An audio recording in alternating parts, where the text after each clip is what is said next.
السلام علیکم ورحمۃ اللہ وبرکاتہ.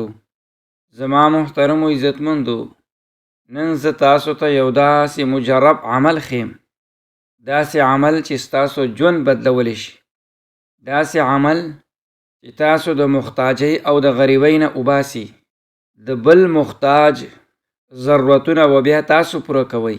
که تاسو تنګ یئ، قرض او د مشکلاتو سره مخ یئ، نو دا عمل ضرور وکئ.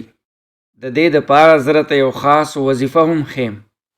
زما محترمو عزتمندو، نن سبا زموږ د ژوند تر ټولو نه لوی مشکل دا دی چې موږ له خلکو نه سوال کوو، غوښتنه کوو، خو د الله جل جلاله نه سوال او غوښتنه نه کوو. موږ له خلکو نه قرض غواړو د خپلو ضرورتونو دپاره، د خلکو نه تعاون غواړو، د خلکو نه دعا غواړو، خو خپل رب ته موږ لاس نه پورته کوو.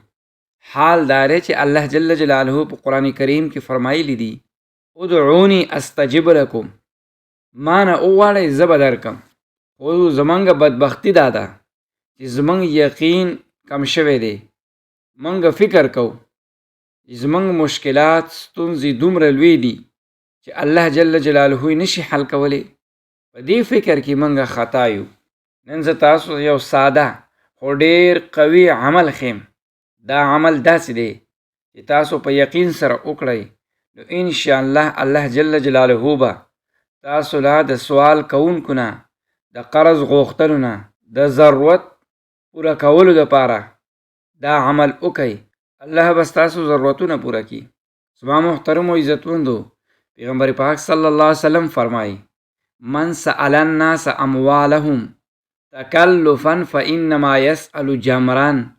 څوک چې د خلکو نه د تکلف په توګه مال غواړي، نو هغه د اور کاڼي غواړي. بل حدیث کې راځي: لا تزال المسألة بأحدكم حتى يلقى الله وليس في وجهه مرغمة لحم.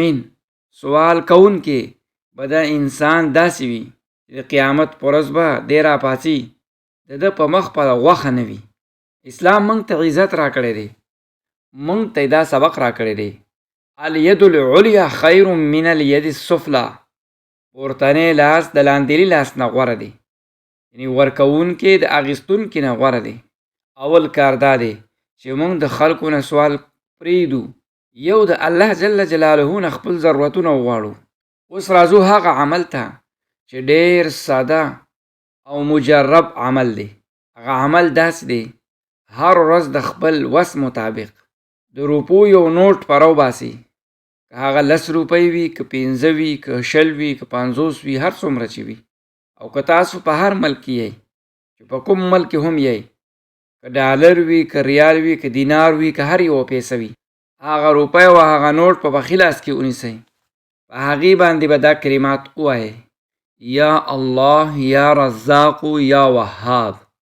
کم از کم 11 ځله یا 20 ځله، 40 ځله که وشي بهتره به وي، یا 100 ځله دا پې ووایئ. په هغه پیسو باندې دم کړئ، داسې دعا وکړئ: ای الله، دا پیسې ما ستا رضا دپاره قبول کړه او ما ته برکت سره څو چنده د دې په بدله کې راکړه. هغه پیسې یو مستحق کس ته ورکئ. که ممکن نه وي نو په یو جومات کې د خیرات په توګه په صندوق کې واچوه. زما محترمو عزتمندو، دا یوازې پیسې ورکول نه دي، دا ستاسو نیت دی، دا ستاسو یقین دی. کله چې ستاسو د الله جل جلاله په نوم ورکئ، تاسو ته څو چنده الله جل جلاله درکوي. الله جل جلاله قرآن کریم کې یو آیات کې فرمایي: من ذا الذي يقرض الله قرضا حسنا ويضاعفه له اضعافا كثيره. څوک د الله جل جلاله په نوم ورکړه کوي، الله جل جلاله هغه ته څو چنده ورکوي. د الله نوم الوهاب دی، هغه ذات چې بې حسابه ورکوي، سوال نه به دې خلاص کړي. کله چې تاسو د هغه په نوم ورکړه کوئ، الله به تاسو ته د خپلو خزانو نه دروازې کولاو کړي. دا یو ډېر مهم عمل دی.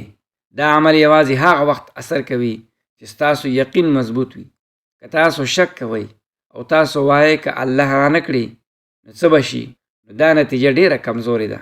که ستاسو یقین ولرئ الله به ما ته راکوي، زما محترمو عزتمندو، تاسو دا عمل په دوام سره وکړو او څو ورځې یا یوه میاشت، نو انشاءالله ستاسو حالات به بدل شي. تاسو به د سوال کوونکو نه ورکوونکو ته بدل شئ. الله به ستاسو رزق زیات کړي، ستاسو مشکلات به حل کړي او ستاسو زړه ته به آرام درکړي. الله به تاسو د محتاجۍ نه خلاص کړي، تاسو به مالدار کړي، تاسو به بیا د خلکو ضرورتونه پوره کوئ. الله جل جلاله دې موږ ټولو ته توفیق راکړي چې خلکو نه غوښتنه او سوال پرېږدو، یوازې د الله نه وغواړو.